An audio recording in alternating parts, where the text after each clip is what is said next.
And this is a new episode of the Knitting Podcast. So yeah, welcome back if you have been following me for a while, or welcome if you're new. As I said, my name is Caroline. I live in the South Island of New Zealand, Aotearoa, in Dunedin, and I have a little business of hand-dyed yarn called Yeah Yarn, in which I sell yarn every month on my website. And on the side, I do some knitting, which is what kick-started this whole thing for me about 3 years ago. Kind of when I moved in New Zealand, I started knitting. Anyways, so this is, I think, the newest, the first time I do a podcast episode on this year, 2021. So if you haven't watched me or my last Flash the Yarn episode last time, Happy New Year and welcome back. Okay, so in this episode, I generally touch base on finished objects, current knitting projects, yarn acquisition. You know, I go through a little bit of shop news and life news as well, but yeah, that's a more relaxed episode, less showing you yarn than my Flash the Yarn episode, in which I show you what I've dyed that month, and that's going to be available in the update that generally comes a few days after that. So let's get going. I have my camera on 2 bars of battery instead of the comfortable 3 bars that I'm usually at, so I'm kind of hoping I'm going to be able to film this whole thing in one go. We shall see, but yeah, let's not lose too much time and go into it. So let's just start with some finished objects. So it is currently February 2021, as I said, which is summer here in New Zealand, and I don't know if it's mainly due to that, the fact that I was busy, the fact that I just had other things to do or whatever, but my knitting mojo has been quiet down. Like, I haven't been knitting as much as I usually do. And yeah, like, if anything that I wanted to knit, I wanted it to be straightforward and easy, kind of mindless, either garter or stockinette, which I didn't necessarily have any project like that on my needles, so that kind of resulted into a big case of cast-onitis. So I have only one finished object, which I'm currently wearing, and we're going to be talking about that, but apart from that, everything else is just new cast-ons, so you know. Okay, so finished objects. This is my latest knit, and it is a Ranunculus Sweater. I have already done a Ranunculus Sweater before, and I had showed you this one as a current project a while ago. To be honest, it was sitting on my needles for ages. It's just a plain 4-ply knit white. I wanted it to be a bit like, it's a little bit more loose than my other Ranunculus that was also in 4-ply, but that was a bit more of a cushier 4-ply, if that makes sense. This one is quite thin, and yeah, anyways, I've had this like going on for ages, and I just couldn't be bothered. Honestly, all I had left to do was like one sleeve, and because it's on big needles, it actually, and it's only 3/4 size, as you can see, it really flies through. And I think when I finally told myself that I needed to finish this before I could cast on anything new, we know the one. Once I finally picked it up again, I kind of finished it in like, let's say, less than 3 hours. So it was really just a lazy part of me that just didn't want to get that done, but it's done now, so yay. I really like it. I've got a few things to say about it, not a ton. As I said, it's not my first one, so the knit is really great. I always recommend this pattern. I just love the cut on me. It's a very flattering cut, I find. The last one I did had short sleeves, and I think this one, as you can see, has the 3/4 sleeves with, I can't remember the term, but it's some kind of decrease towards the end to make them more fitted, which actually is really nice, and I enjoy doing that. Yeah, the lace is just loose enough, like I like it. Yeah, and yeah, so I know I'm wearing this with like a black bralette underneath, and that might make some people cringe, but I actually kind of like that. It's a vibe. I think I can pull it off. It's one of my things. So yeah, I actually like something that's a little bit see-through with like a nice black bralette underneath. Yeah, that's my thing. So I really like it, as I said. Comfortable, you know, it won't keep you warm, but it's a perfect summer knit like we have right now, which we're getting towards the end of summer already, I'm afraid, because the weather is just dreadful today. I mean, it must be like 10-12 degrees. I don't know, it's just pathetic. Oh yeah, also disclaimer, if you haven't seen me before, I touch my hair a lot and I say a lot of I'm gonna work on this, but until then, yeah, I didn't wash them, so when they're greasy I'm just all over this. Doesn't matter, let's keep moving. So about this knit, yes, I actually just spent, literally before filming this, I just spent like a good 40 minutes fixing a snag that had happened, which really made me sad. So what happened is, this is a 4-ply as I said, and here's a pro tip for you and a mistake that I personally made, and someone will tell you so you don't do it as well.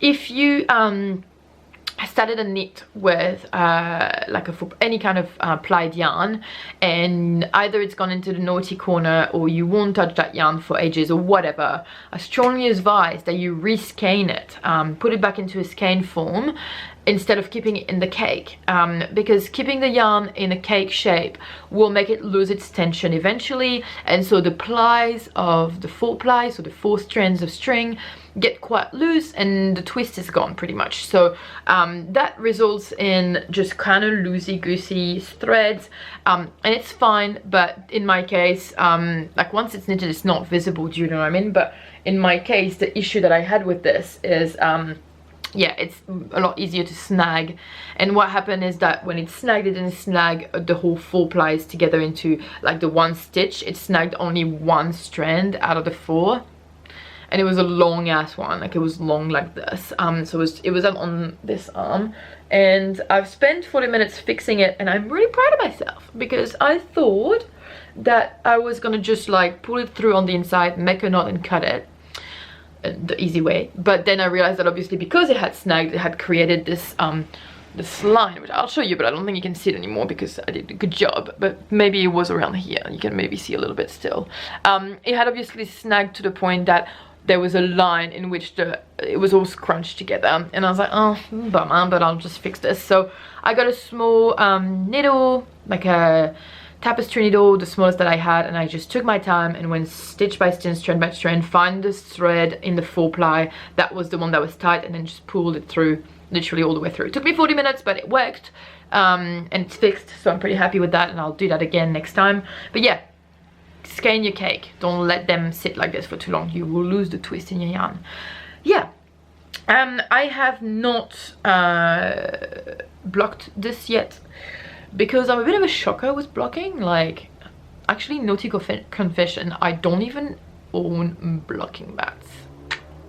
Yeah, I want to get some, I guess. I don't know, as I said, I'm a bit of a shocker with blocking. I know it's great, depending what I'll make, I'll definitely want to block. Like say I'm doing a lace shawl, like of course, you know. This technically should be a perfect item to block due to the fact that it is lacy and it is quite loose, but to be honest, like I don't actually think it necessarily needs it. I mean, it would make the stitch like a lot neater, but I'm also worried that it would make the crop length of this sit lower and be more loose, which I actually kind of like how it is sitting now, and I don't necessarily want to mess that up. So undecided yet if I'm gonna do it, probably. Another thing I'm undecided about with this knit is that I initially made it white just because I couldn't be bothered. I just wanted a basic and I like white, and I was just like, oh, I'll just do a white one, you know. I'm actually like, even though I dye crazy colors in my shop, I tend to knit with more neutrals and semi-solid myself. I just feel like I don't wear the crazy colors so much, but I like to make them. It's a bit of a contradiction, but yeah, anyways. So I totally understand when people say I don't know what to make with this. I think my colors are great if you're doing like, as I said before, like colorwork sweater and like baby knits and this kind of stuff. This is totally fine for that. Or if you're totally like a bold badass lady and you don't care and you love colorful lady, like go for it. I'm pro you. I just personally just don't wear that much bright things, and if I do, I like them to be unified in colors. Like, so my other Ranunculus is like a bright yellow highlighter, which is my color with citron, but it is a semi-solid, so I just don't like so much the pooling. And the reason for that is because a little bit of like fat and body shame makes the pooling looks like stripes that are horizontal. To me, that makes me look heavier, so there's a little bit of that maybe into it, but also just, yeah, I don't know, listen, each to their own. But yeah, so I will probably block this, I just don't know yet. And the last thing I was saying is that I don't know if I'm gonna over dye this or not. I have never dyed already knitted item before, so I've never dyed like a blank canvas or any kind of already knitted garment. But my idea was that, hey, I'll do it white, and if it's becoming too boring to me, so I'll probably just keep it white and wear it until I just find it boring, if it ever happens. And if that happens and I end up finding it a bit too boring and I want it to be a bit zhuzhed up, then I probably will over dye it. So I was actually thinking before I was to cast this off that I was definitely going to over dye it straight away, and I actually wanted to over dye it with my colorway Reef. And I was thinking about doing the sleeves in peach, and then like a big contrasting like or vertical stripe in the middle, and then some light blue here, or the other way around. But as I already explained, horizontal stripe makes me look heavy, so I don't really necessarily go for that much. But yeah, I don't know if I'm gonna over dye it or not, and I don't know if I'm gonna block it or not. I'm undecided. Yeah, let me know what I should do in the comments. I probably will block it, but I'll be like careful not to pull on it too much and make it sit like quite, you know, crunched up, so it doesn't really get looser.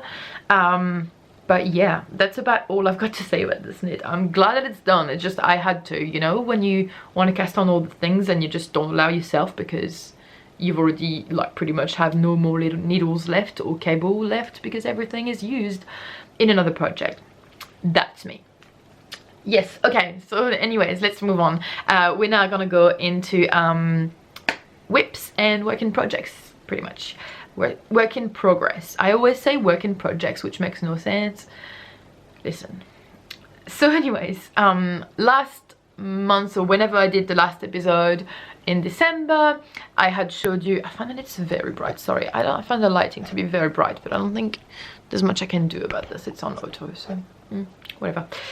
Yes, the last time I recorded this, I don't know if you guys watched that episode, but if you did, I had casted on a shawl, and it was, I think it was called Elven Shawl or something like this, and I casted it on with my colorway Tusk in Smitten Linen, which is a 90% superwash merino single ply, 10% linen, and I was using an array of different colors to make it, and although I really loved the design of this shawl on the photo when I bought it, I'm not a massive shawl knitter, like that's mainly all I do is tops, and if I was to do something else on the side, maybe I'll do a shawl, but I feel like once I've done like a couple, I'm sorted. Do you know what I mean? Like I don't necessarily feel like doing shawls and shawls and shawls because I don't necessarily wear them a lot, so I don't necessarily need a lot of them.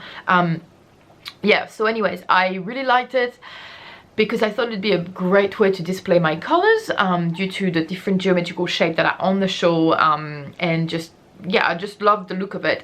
But I didn't think about the fact that it was a stockinette side, meaning there was going to be a pearl side on the other side, and because it was intarsia, it also looked really kind of ugly on the other side with all the running threads, and I just don't like a shawl that is not reversible. I don't want to have to like put it nightly on me and not have to worry about the ugly side showing or anything like that. So yeah, I was really torn about if I should keep going and do it as a piece, like a display piece for my yarn, or if I should just keep the yarn for something else that I wanted to do with it.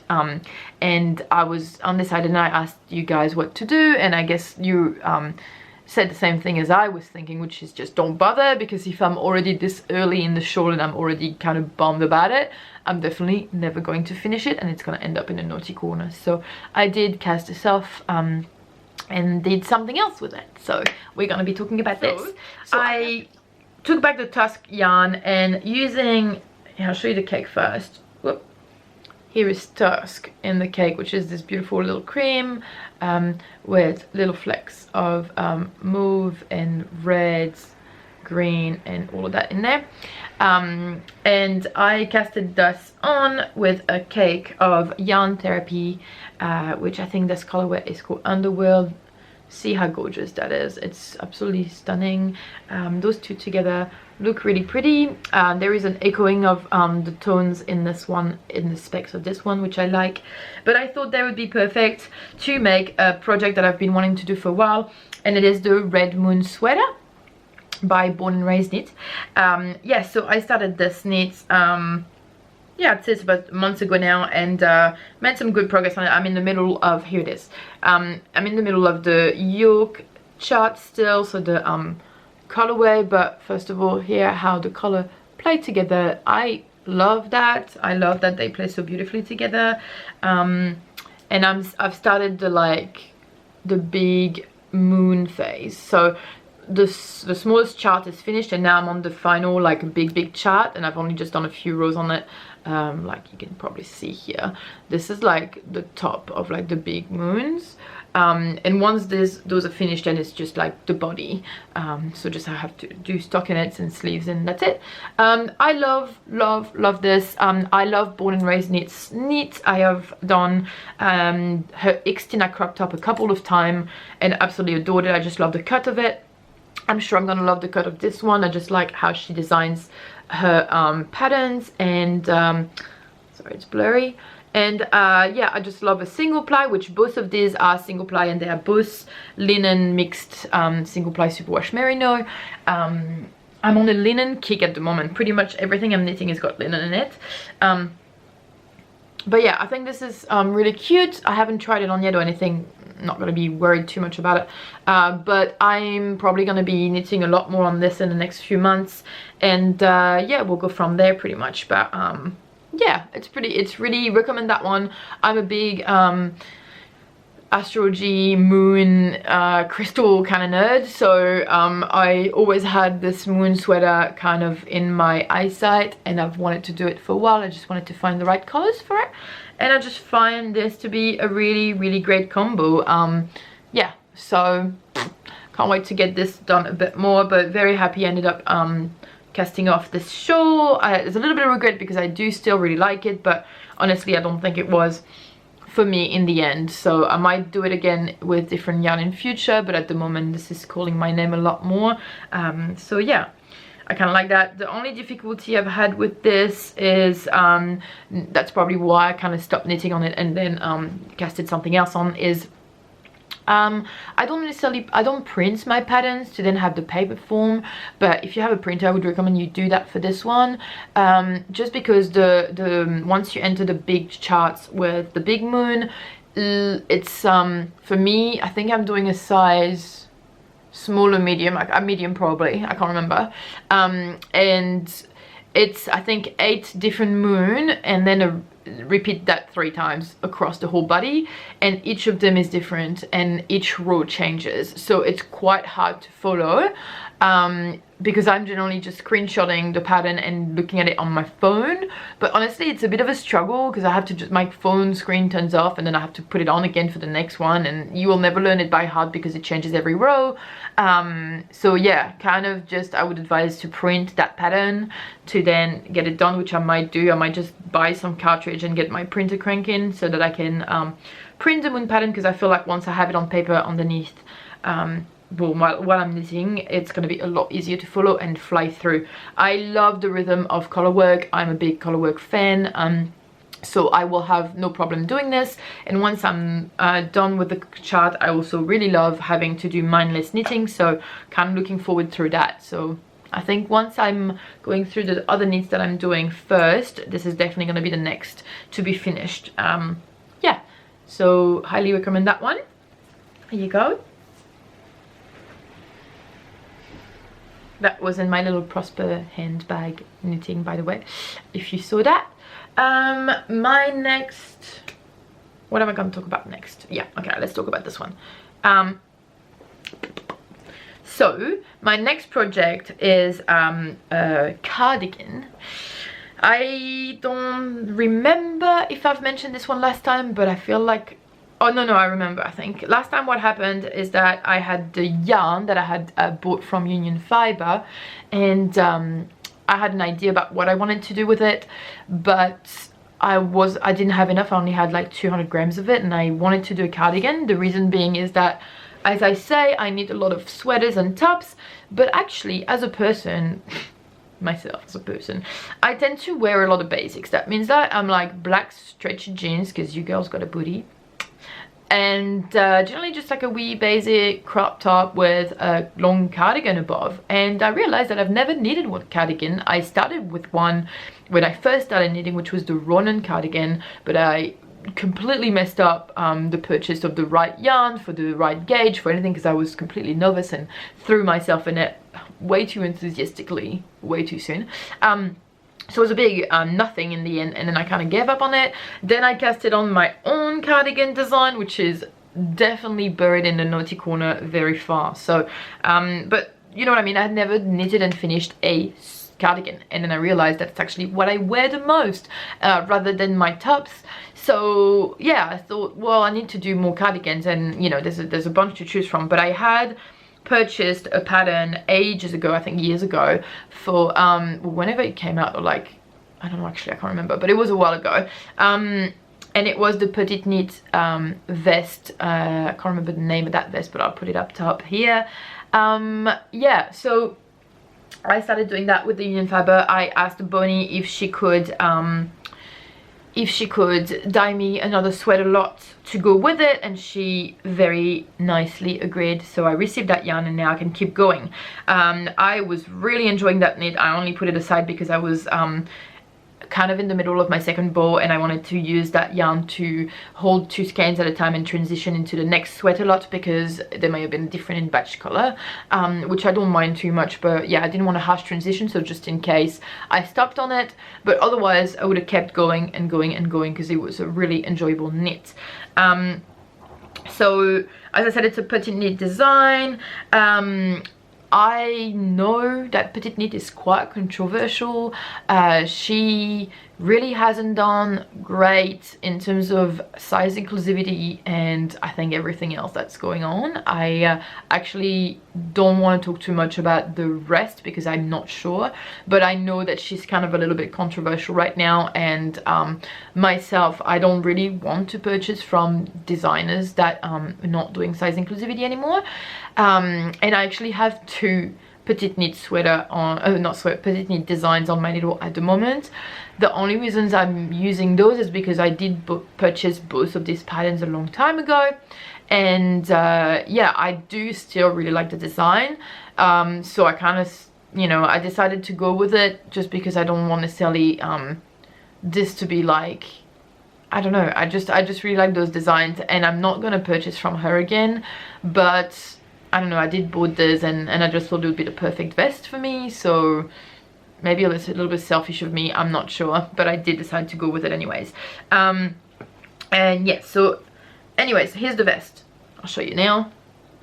I'm at this stage with it. Yeah, so this is Union Fiber in the colorway Heron, I think that's how you pronounce it, the bird. And it's absolutely stunning. It's this beautiful grey, and it's got flecks of orange, gold, and maroon, like kind of throughout. If it wants to focus, I can show you.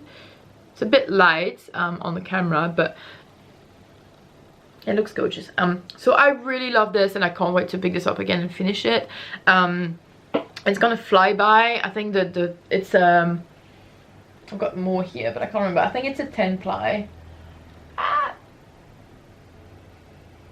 Yeah, that's a worsted weight yarn, and it's knitted on 4.5mm needles, so it's actually flying through, like flying by. I think this is the combination of that yarn and gauge. It's really easy to go through, and it is brioche, which I was skeptical about doing again. Like, I've done brioche before. Actually, that Roland cardigan was a brioche one, so really, like, as a beginner knitter, I was really kind of like crazy to do that. But anyways, yeah, like, that's actually the best. Like, I love doing this brioche cardigan. I think it's because the last brioche that I've been doing was either 2-color or was in the round, which I think added increased difficulty to it. But this is just because it's a cardigan, it's obviously back and forth, and it's just so easy. Like, I've picked up the rhythm really well. I'm really enjoying it. Yeah, I just can't wait to get this done. So really recommend. I don't know if I would recommend buying the pattern from that designer. You do you, really. But there is plenty of other vests out that you can find. I know I will in future. There's a little cute stitch marker here that I'd like for you to see. There you go. So it is made by yours truly. and it is actually, well, actually this set has been made by my friend Laurel, but the story behind this is that your girl started doing stitch marker.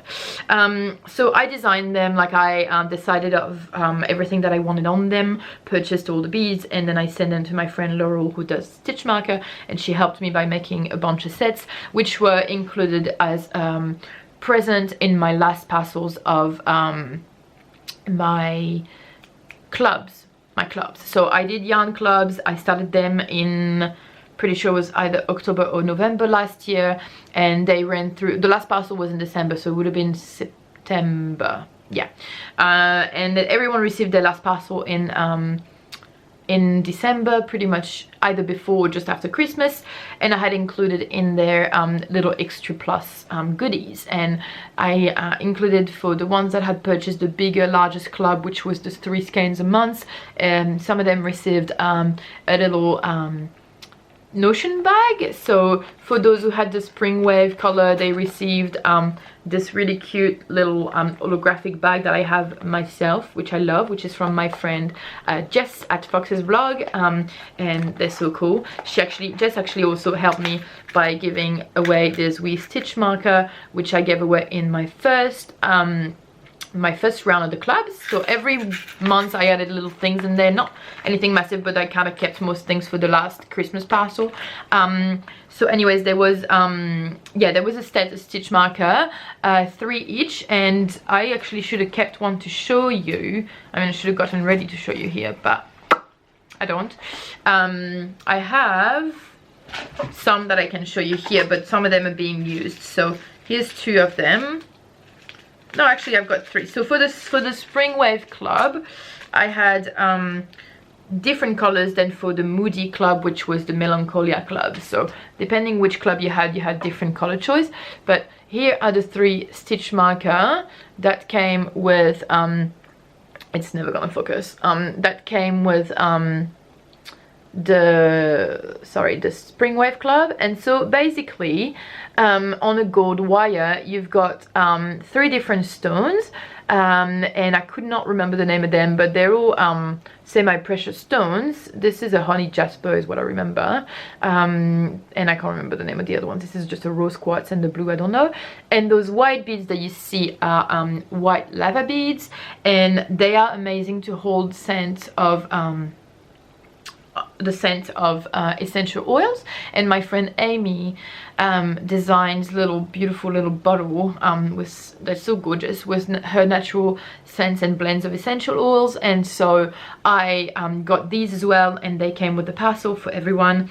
And the idea is that you drop a little bit of the scent on that and use it as a stitch marker or as a progress keeper, which is going with the set. Yeah, so anyway, the set and the progress keeper, and every time you use your knitting, every time you cross that stitch marker every round, you'll have a whiff of that beautiful scent, or it will roll and kind of scent your knitting as you go as well. And it's really nice, and it holds on to it for really long depending on what oil you use. But personally for me it's amazing. I put enough on it that I don't need to put much, but every time I take it out, the project bag is just like divine. So yeah, I will retail stitch marker in the future, because my life is a little bit getting adjusted again this month and everything. I don't know when I'm gonna have them ready. If not February, I'm hoping for March, but I have a lot of things coming, and I'll mention all that in the life news section at the end. But I will start bringing some of these. They will not look exactly like these sets, simply because this set was exclusive to the clubs, but they will have similar stones. And yeah, so I'll prove it out. And just so you can see real quick, the melancholia set was with these black lava beads and different stones. There is one missing here because I'm using it on another project as well, but also some semi-precious stones. And yeah, so there's normally 3 other markers, but they're really cute. Actually it doesn't give justice that you can't focus this camera that much, but you can see a little bit still. Cool, well that was that.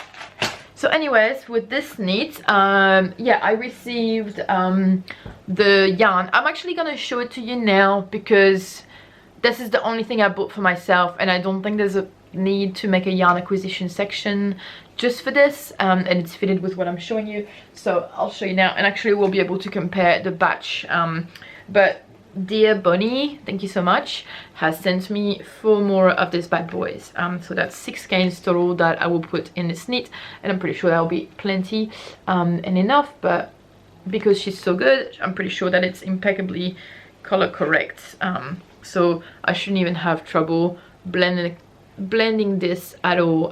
It just looks exactly the same. Yeah, so that's amazing. Yeah, I actually can't wait to get this going as well. Really recommend Union Fiber. Bonnie is an angel. She makes the most beautiful yarn, always very moody and very not just semi-solid. They're like the most beautiful semi-solid and autumnal, but they have those very subtle specks in it. She's the queen of it, so yeah, recommend. That's it for this knit. I don't have much more to say about it.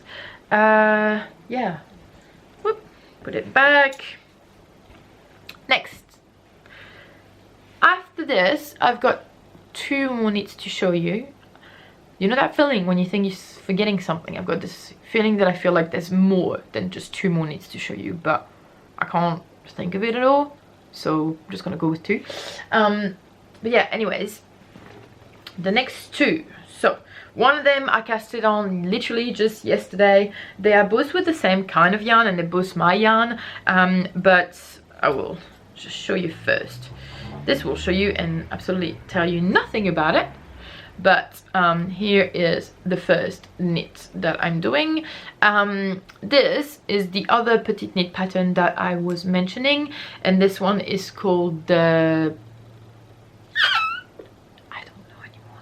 It's called a something suit. It's a name that ends with an A, but I can't remember the name of it.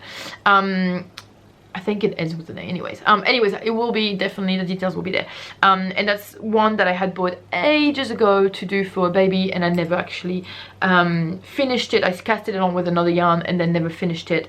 And my mother-in-law asked me to do some commission knitting for her, because she's got a friend that's gonna have a baby boy within the next couple of months, and she wanted something done for him.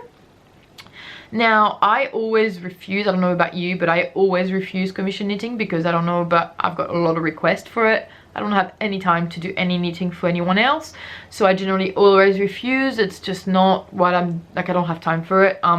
So yeah, and how do you prioritize who to say yes to and not? In this case, however, it's different. First of all, it's my mother-in-law, and that's family, so that's sacred. So when it's family, of course.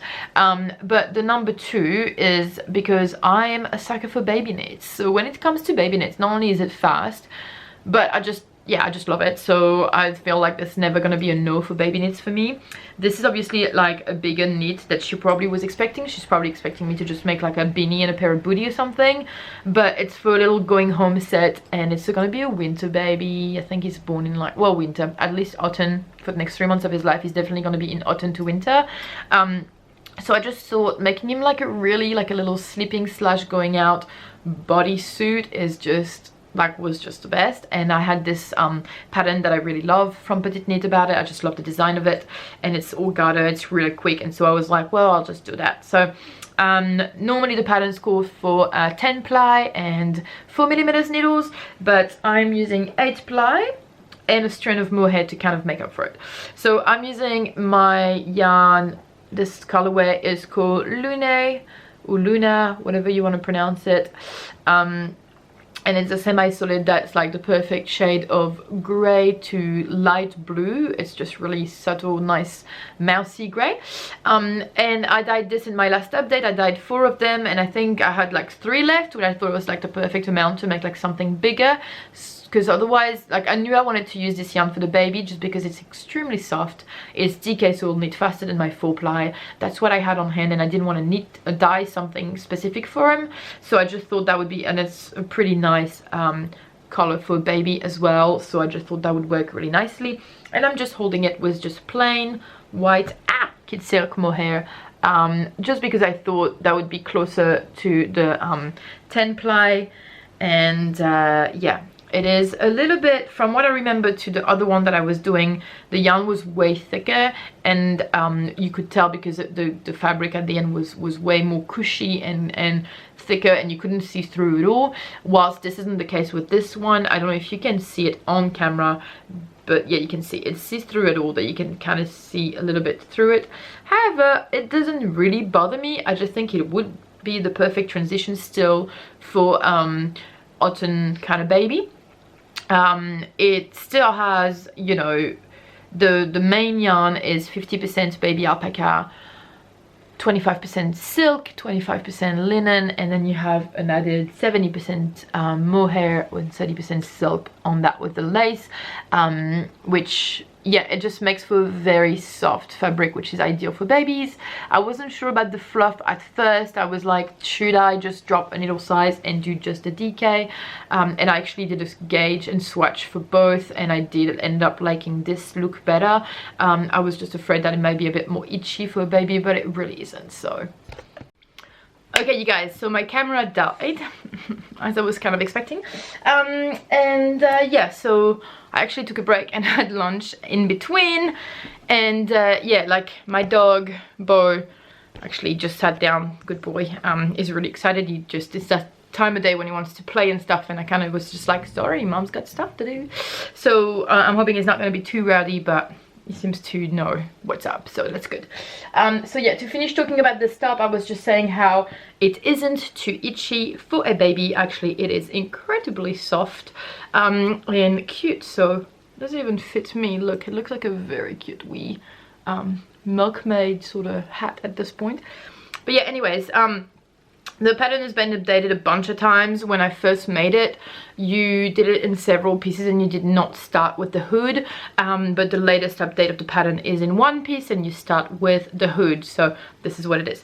Yeah, I don't have much more to say about this. I'm actually gonna probably religiously work solely on this, because I think the baby's gonna be born in a month or two, and I honestly just want to get it done. I just enjoy it. I think because it's just garter stitch, it's gonna be perfect mindless knitting, and it's gonna be quick and satisfying. So I most likely will finish this quite soon, hopefully within a week or two, and then we'll go from there.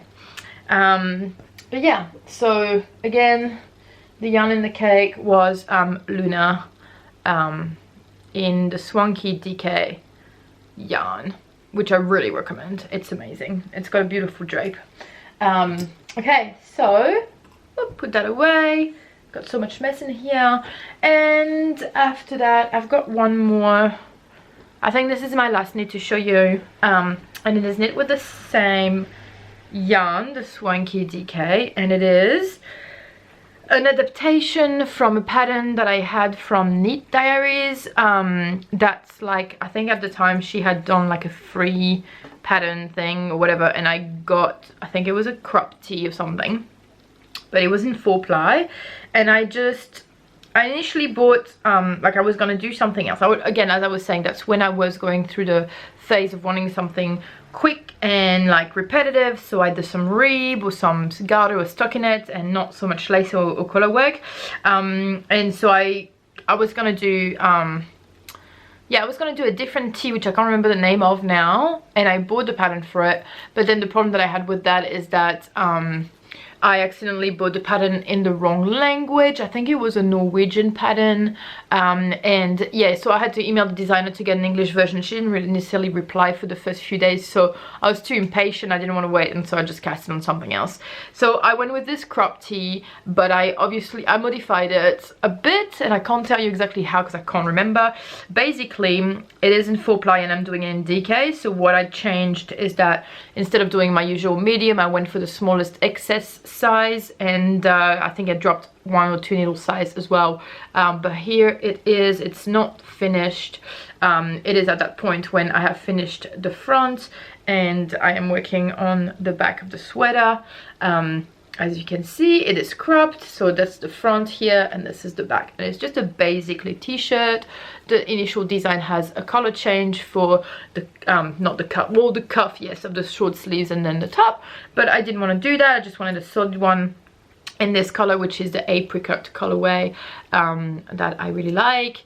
And yeah, again, I just really love this yarn. It's super soft to knit with. I also casted this on because I wanted to be able to knit with this yarn myself for the first time, as I had just started stocking it for my shop, and I really wanted to see how it was going to knit up and how it felt in the hand, and so I'm really not disappointed. It's great.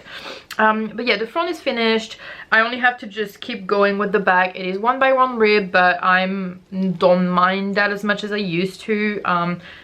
Yeah, it's actually going quite fast, and I've only got not that much to go with the back, and then after that it'll just be I'm pretty sure it is like a mattress stitch at the top or something. Not mattress stitch, but I can't remember, like a technique to join the front and the back, and then just sleeves from there that I showed, so it really shouldn't take much longer. So I was actually telling myself that I was going to finish this before anything else, and then I decided to do the baby knit instead. So I'm going to finish the baby knit first, and then that's next. So I'm hoping, if I'm not being naughty, that by the next time I'm filming a knitting podcast like this, I will have at least those 2 finished objects to show you. Might not have the baby knit to show you because I will have passed it on by then maybe, but I will definitely record either a video or take some photos or something to talk about it first. Yeah, that's, I don't have much more to say about this. I actually think it's going to be a bit loose. Yeah, I wanted it to be loose, to be honest, but I didn't want it to be necessarily this loose. I kind of like when it's a little bit fitted on the body, and maybe more loose sleeves. I kind of just, I didn't swatch for it because I never do that. I'm just so bad, unless it's really like a complicated like lace pattern or something. But I pretty much just went for it. I was like, what's the worst that can happen? It'll be maybe a bit big. I don't even know how I'm gonna feel about this top when it's finished, to be quite honest with you. I'll see how the cut looks on me with the sizing and the change of yarn gauge. I'm not sure. Maybe I'll finish it and then hate it and then frog it. So I really don't know. But so far it's looking like this. It's definitely quite cropped. I could actually probably have separated for the sleeve probably like an inch or 2 further up. I do like my crop tops though, so I'll probably make it work. But yeah, that's kind of it. Yeah, that's it guys. I don't have much more knitting or anything like that to show you, but I will be talking a little bit about the shop and a little bit about my life and stuff like that. So if you have been watching up to now, well, thank you so much. It was a little bit of a shorter episode. As I said, my knitting mojo has kind of just gone down the drain the past few months, and yeah, even if I do, like, now it's coming back slowly and I find pleasure knitting, I do have a lot to do, and I don't actually find necessarily the time to sit down and justify doing 2-3 hours of knitting. And I'm not really a knitter that sits and knits for only 10 minutes and then puts it down and come back to it. I'm more of a dedicate a whole half day to a whole day to it, and do a big chunk of it at a time. Don't know how you are, just let me know. But yeah, that's kind of it. So yeah, for like now kind of shop and live stuff, I probably will put these 2 together, but first I will try and talk more about the shop stuff. It is now early February. I am slowly getting ready for my next shop update. About that, my next shop, so my shop updates were about every 4 to 5 weeks before I went full-time with the yarn, which was back in November. I was only gonna go full-time with the yarn for a few months before I reassessed if I needed to go back to work when my contract would start again next week. And I was like, should I cancel that renewal of the contract and just stay full-time with the yarn, or should I just go back? And I was gonna take that decision during the months of December, January, seeing how my shop update was doing and if I thought I could sustain myself with just a yarn. Now, the answer is, I think, yes.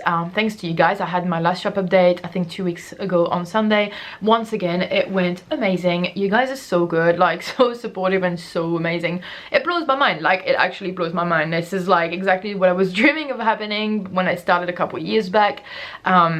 I load everything and I put the shop update, and I mean, I swear to God, within 2 minutes I make $1,000. Like it's insane. I'm not trying to brag or anything at all, but I kind of want to pat myself on the back for, I don't know, having done and built this all by myself, I guess. But at the end of the day, what I really want to thank you is you guys, like, because it's obviously, I would not have anything happen without you and your support. And you know, I'm not that known in the community, but I do have a like niche customer base that are so loyal. So if it's you, thank you, thank you, thank you. Every single purchase that you do is just go straight to my heart and means the world, and I'll never stop saying thank you for that, because honestly it's the best. So yeah, I'm so happy. And so yeah, like I feel like actually I could leave out that now.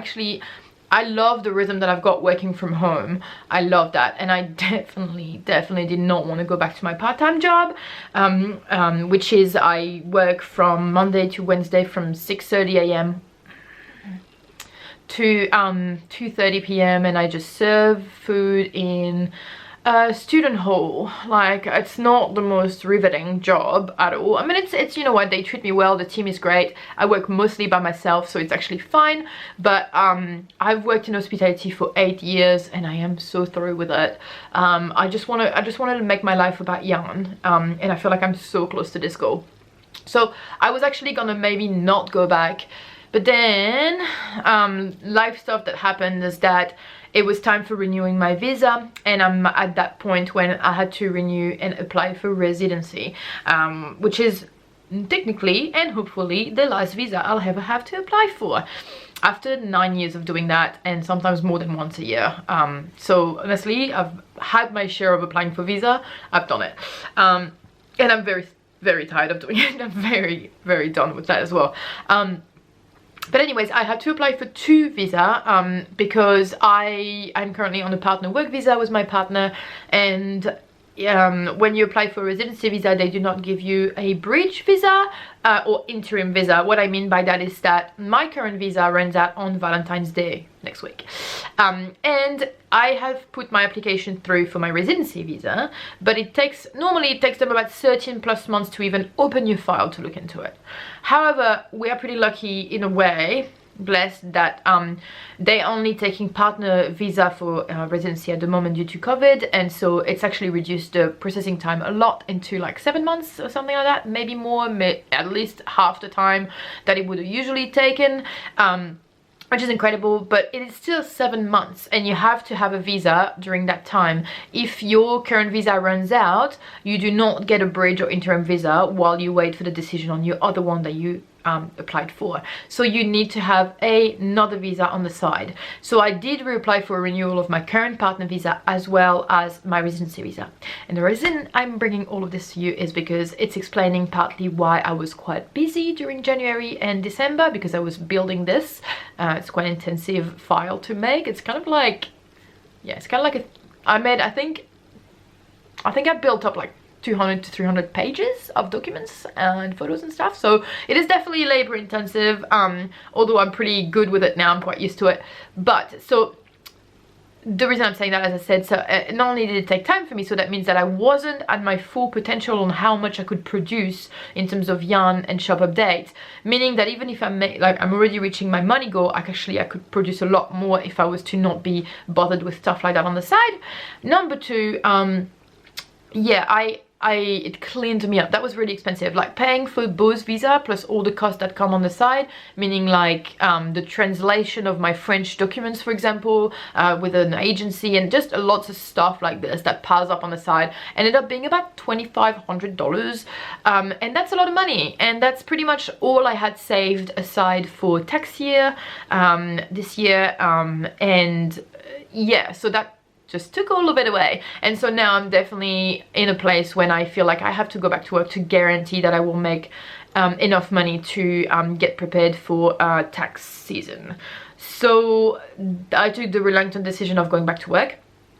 I'm a bit gutted about it because, yeah, I honestly loved working from home, and I found like it was a very short time for me to assess if I was good doing this full-time or not, because I started basically mid-November, so I only had like 2 shop updates to see if that worked, and I did good. But the first one was Christmas, and I was still doing clubs on the side, and I mean, it's Christmas months, it's so busy for everyone doing lots of things, right? And I also wanted to have a bit of a holiday myself, so I feel like I would actually need 6 months of working full-time in the yarn to see, yes, this is definitely a full-time job now, and you can afford to just be doing this by itself.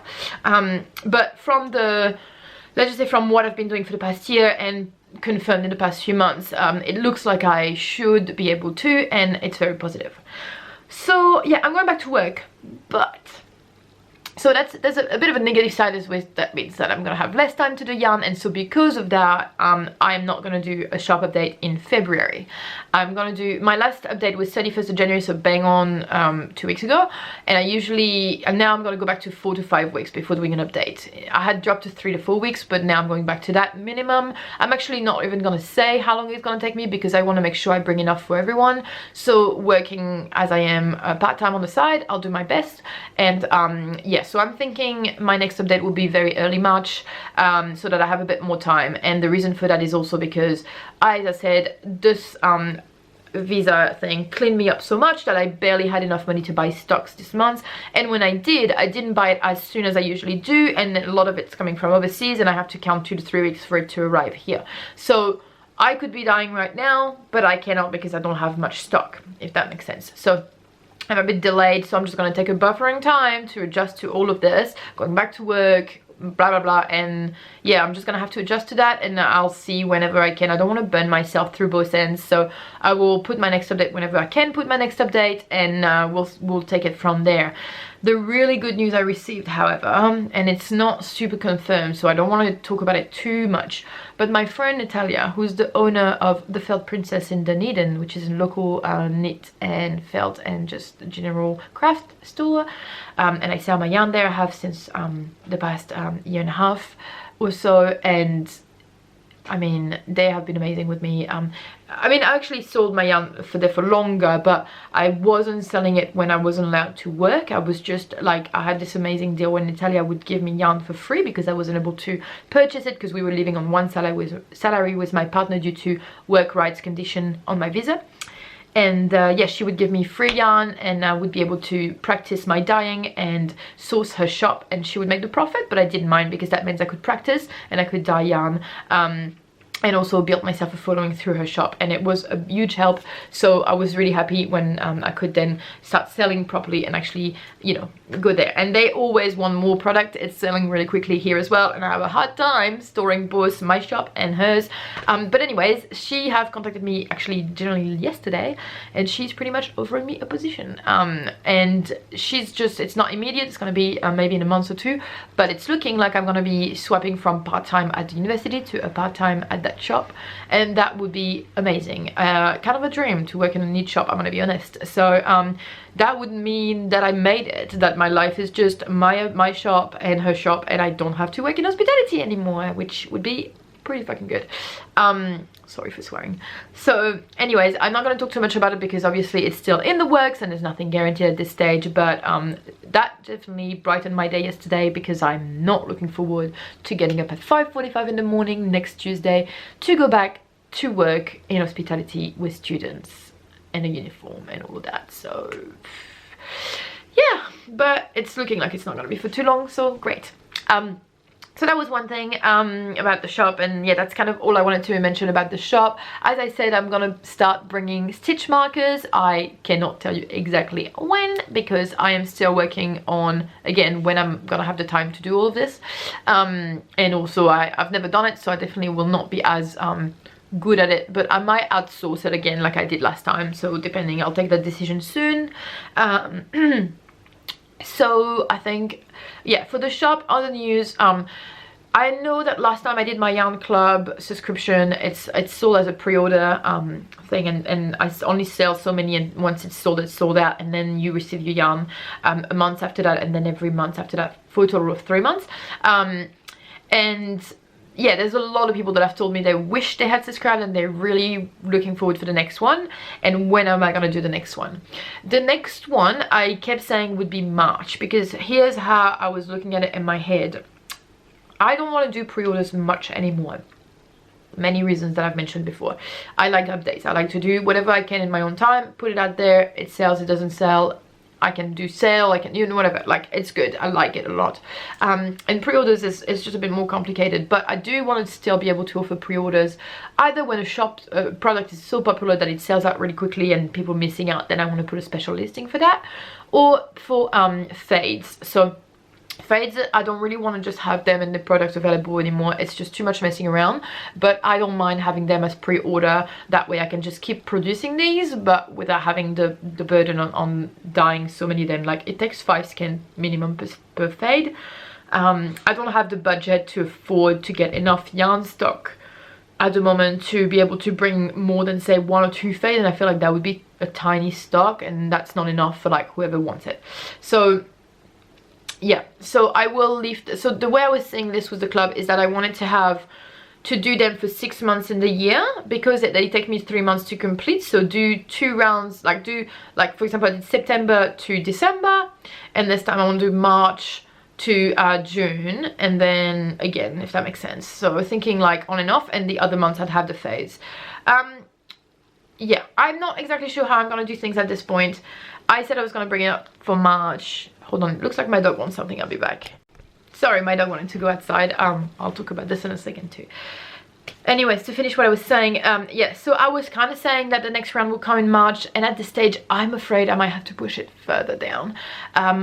I'm just a bit too stressed that I might not be able to juggle everything at the same time. Here's what I'm thinking.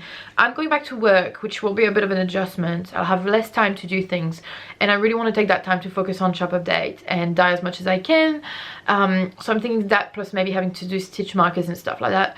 Having a load of like mystery products to produce every month, plus whatever I integrate with them on top of that, will be difficult, because not only is it the time in which I'm adjusting, but it's also due to the fact that for the first time this year I'm really excited to be able to do some yarn festival, and the first one will be Woolfest. So I will be trading at Woolfest at the end of May. I am so beyond excited. I'm just actually just so excited. I've never traded my yarn anywhere, and I am just so excited. I don't know what else to say. It's just really, what a prospect. So I can't wait for that. But I also have a little bit of stress to that, in the means that because I've never done it, I have no idea what to expect in terms of how much stock to bring. And I work with a small budget, and if you know me and you followed me, I take a lot of time per batches, depending what color I'm doing, that's true. But most of my most popular colorway sometimes takes me like 2-3 hours plus for a full skein batch, which is a lot. So because I really treat them one by one. I really just lay a color on top of each other, let it absorb, let it, whatever. So yeah, I want to obviously make sure that I have plenty of stock to bring to Woolfest at the end of May, and if I put the clubs in March, it will be bang on something I have to do on top of that. And I just feel like I should just, if I'm going back to work part-time, I should just focus on yeah, on that. I should just doing my updates and focusing on building stock for Woolfest. And that means that I might put it in June instead. There is another couple of yarn festival coming, and I have applied for both Capital Fiber Fest and Fibertron on the side as well. However, I did not receive a reply in which if I know if I will be you know, selected as a trader for either of them. But I wouldn't be surprised if I got selected for one of them, and they are 2 weeks apart. If they were further apart, I would do both, but because it's my first year doing this, I'm definitely not going to do 2 festivals 2 weeks apart. I think it's going to be too much to take on. Yeah, so I'm guessing even June might be complicated for yarn. I don't know. I will try and work something out for the mystery club. I really want to bring them back, and I want to bring them back as soon as I can. I'm actually not so stressed about the dyeing part of the club. It's more finding the little goodies that I integrate with them and get that ready on time. That is a bit more of a will I have time to juggle this on top of things. So I'm not saying it's not gonna happen in March. I'm just saying there's a possibility it won't happen in March, and there's a possibility that it will happen later on, and I actually don't know when at that point. I think Fibertron and Capital Fiber Fest are around July and August, so it will be the same problem if I push it back to after that. So I don't know, but eventually obviously I want to be able to do all of these things at once. I just have to be realistic to the fact that due to the way I work, which is in my kitchen in a small tiny it's not really a studio, you know what I mean, I have a limited gear, I have limited time on my hands, and all these factors, I really don't want to mess it up and rush anything. So I'm just gonna try and work it out. I'm gonna go back to work first and not pressure myself with that, and see how I adjust to going back part-time. I haven't worked since mid-November, so this might wipe me out for a week or two, I can imagine. Just the change of having to get up this early, which is not something I'm used to anymore. So I'm gonna let myself getting adapted to that, see how much yarn I can produce on the side for updates, and if I can reach what I think is generally enough yarn for the updates, and I feel like I have enough time to do the clubs on the side, then I will bring them back. I just cannot guarantee when at that point, and I hope it's not really too disappointing, but I hope you understand as well why. Yeah, so that's kind of it. And finally, is there anything, I'm trying to think if there's anything else I need to mention for the shop. But I think that's mostly it. Yeah, I think that's mostly it. So I really hope to see you at Woolfest if you are from the North Island, or even if you're traveling to see it. Man, that will be very exciting to me. Yeah, I've got no idea what to expect. I'm gonna bring my partner and he will help me during the day. But yeah, this is super exciting and I'm really looking forward to this. So bear with me, I have a little bit more life things to sort in terms of employment, what am I going to do and whatever, but I believe that very soon I will hopefully change job to do something that is more fitting to my my own self within the next few months. And after that, I'm also hoping that I'm only going to have to do this for just enough time to cover for the cost coming for tax and stuff like that. And if I'm actually not drowning on the bills and I feel like I'm doing fine and the shop is still doing fine, then I'm really hoping to going back full-time for the yarn before the end of 2021, ideally around the same mark as last year, if not a bit earlier, so like maybe August, September, something like that. So I'll see, but it's looking promising and I'm very grateful for that, so can't wait. That's kind of it. I do have maybe some other life stuff to happen, but not massively. I am really excited to have started something with my dog Bo. So I will mention it real quickly. It's got nothing to do with yarn, so yeah, but I just feel like that's something that I'm doing on the side as well. That's pretty exciting. If you didn't know, I adopted a little dog 4 months ago about, and he's a 4-year-old Pomeranian and he's really funny, and he's outside right now so I can't show it to you. But anyways, Bo's really clever and he's got this definitely crave for bonding and attention, like he needs to connect with you, and he's very smart. I can tell from, I can read him like an open book. It's very easy for me to know what he wants at any time, but I can also tell that he understands things really quickly. He picks up on stuff. I was blown away when I discovered Canine AAC, which stands for Canine Augmented and Alternative Communication, which is pretty much so if you haven't heard of it, it started with the dog Stella and the Instagram account Hunger for Words, 4 being the number 4, and the person, the Stella's owner, is a speech pathologist, and she developed a way to communicate with her dog using pressure buttons, which is amazing. So she pretty much has pressure buttons that she recorded a word on, and she taught that dog the word within context of using it herself. She has a specific way of talking to the dog, and the dog learns the word one by one and expands their vocabulary. Another more famous dog on TikTok and other platform is Bunny, a sheepadoodle, and she has followed the same path, and Bunny now has something like 80 plus words of vocabulary. She understands the concept of time, and she talks with her owner with like 6-7 word sentences, which I find incredible. I mean, I always wanted to talk to dogs when I was a kid, and I just feel like I would love to have the possibility to give that to my dog, for him to be, he's right here right now, come here. There he is, come here, I'll show you. This is Bo.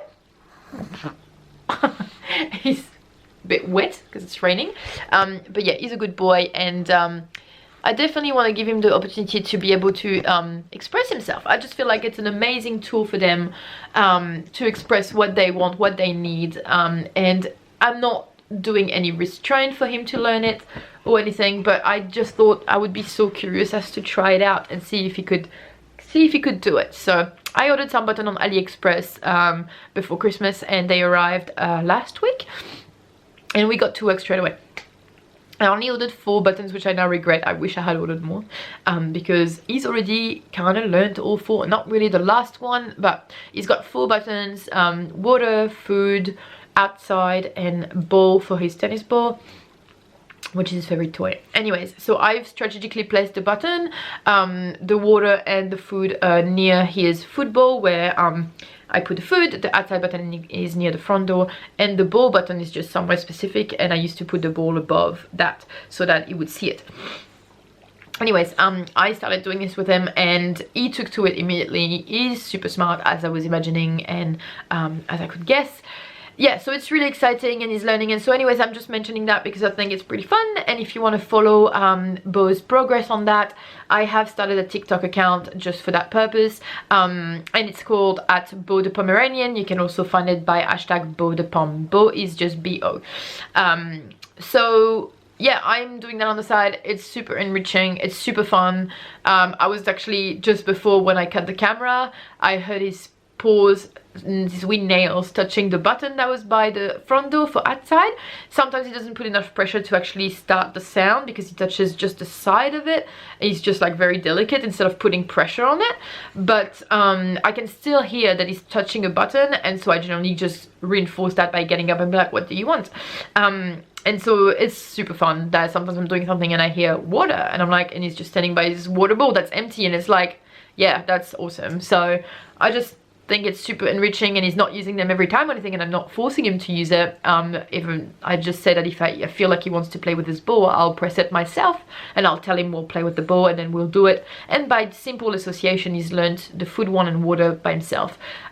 So yeah, that's super cute, isn't it? Super cute and super exciting. So I will order more buttons pronto and get cracking on that. So yeah, again, you can follow us on TikTok if you want to see a little bit of that. And that's about it, you guys. I think I've ranted on for long enough. I have nothing else left to say that I can think of. Yeah, so listen, thank you so much for having watched this episode with me and having been part of it. I'm very happy that you're here. I'm very grateful for you. I don't know what else to say. Thank you so much. Follow me on all social media. I am the most active on Instagram, so if you want to see my yarn, definitely head there. This is where you would find the most up-to-date updates, and I always put in my bio when I'm gonna have my next update. If it is not there, or if it shows an old update, it just means I haven't decided on the date for the next update yet, but just keep an eye on there. Eventually it'll turn up and it'll tell you that the next update is at that point.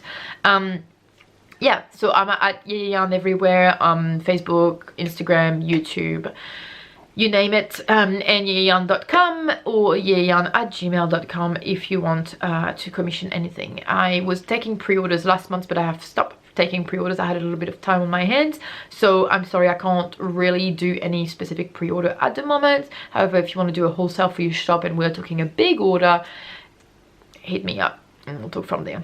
But yeah, thank you so much, and I hope to see you next time. Subscribe if you haven't yet, leave a comment, leave a like, you know the thing, you know what to do. It's YouTube game. So yeah, thank you, have a good day, bye.